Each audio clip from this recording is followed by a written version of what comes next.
We will use a plastic trim remover tool like this, and then we'll punch in the tool in that corner right there. We're using this tool to pull out the master window switch completely.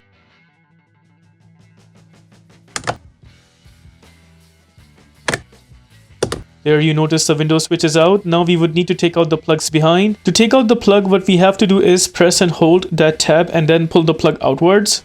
There's the first plug taken out. Similar way, we'll take out the second plug, press and hold that tab right there and then pull the plug outwards. With both the plugs taken out, there we were able to take out the window switch completely. Behind the switch panel, notice there are a bunch of screws. 1, 2, and then 3. We'll be taking all these 3 screws out one by one using a Phillips screwdriver.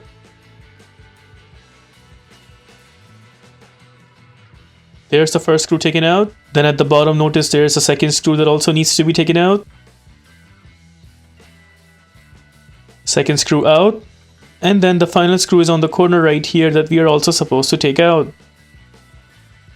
While taking the third screw out, just make sure you're holding onto the master switch so that it does not fall. Third screw also out. Again, in total there are only 3 screws that we're supposed to take out. Once all the screws are out, now what we will do is gently take out that master window switch.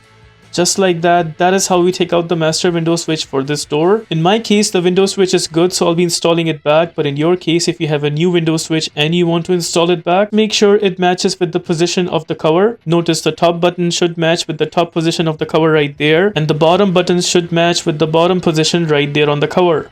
So we'll go ahead and gently punch this back, making sure it's completely in. Also making sure from the other side it is sitting properly from all over the edges, and seems like it is. And the buttons are also working fine. All seems good. Now we'll go ahead and punch in the screws back. The way we do it is we punch in all the screws first. At this point we are not tightening the screws. Once all the screws are in place, only then we will go ahead and tighten the screws till the very end. Again, you notice all the screws are in place. Now we are good to tighten them till the very end one by one.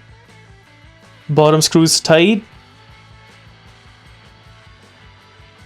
Second screw also tight.